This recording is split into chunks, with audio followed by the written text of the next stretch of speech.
నమస్తే, welcome to I news. Sonia.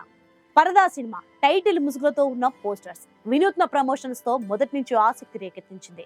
Anupama Parameswaran heroine గా, దర్శన రాజేంద్రన్ సంగీత కీలక పాత్రలు నటించిన ఈ చిత్రాన్ని సినిమా బండి శుభం ఫేమ్ ప్రవీణ్ కాండ్రేగా డైరెక్ట్ చేశారు. విజయ్ డొంకాడ, శ్రీనివాసులు పివి నిర్మించిన ఈ సినిమా ఇవాళ ప్రేక్షకుల ముందుకు వచ్చింది. ఇంతకీ ఈ సినిమా కథ ఏంటి? సినిమా ఎలా ఉంది? ప్రేక్షకులకు వస్తున్న రెస్పాన్స్ ఏంటి? నటీనటులకు ఎన్ని మార్కులు పడ్డాయనేది ఇప్పుడు తెలుసుకుందాం.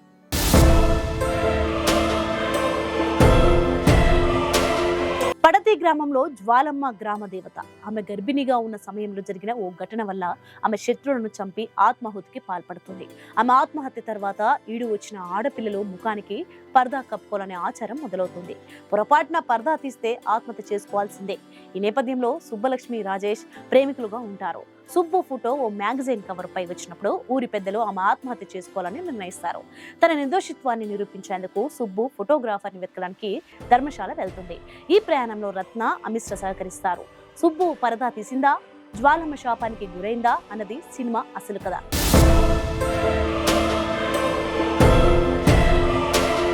మొదటి భాగంలో తోలుబొమ్మలాటతో కథను ఆసక్తికరంగా మొదలుపెట్టిన దర్శకుడు గ్రామీణ నేపథ్యం, సుబ్బు సమస్యను బాగా చూపించారు. సెకండ్ హాఫ్ లో దర్శన ఎంట్రీతో కథ పరుగులు తీసిన ధర్మశాల ట్రెక్ సీన్స్ సాగదీతగా అనిపిస్తాయి.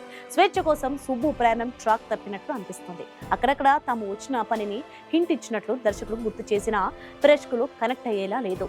రాజేంద్ర ప్రసాద్ పాత్ర అనవసరంగా అనిపిస్తుంది.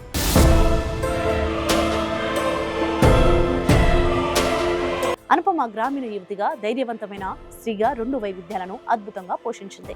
దర్శన రాజేంద్రన్ తెలుగు డబ్బింగ్ తో మెప్పించింది. సంగీత హర్షవర్ధన్, గౌతమ్ మీనన్ తమ పాత్రల్లో ఆకట్టుకున్నారు. మృదుల్ సుజిత్ సేన్ సినిమాటోగ్రఫీ, గోపి సుందర్ సంగీతం ఆకట్టుకున్నాయి. ఎడిటింగ్ కాస్త క్రిస్ప్ గా ఉంటే బాగుండేది.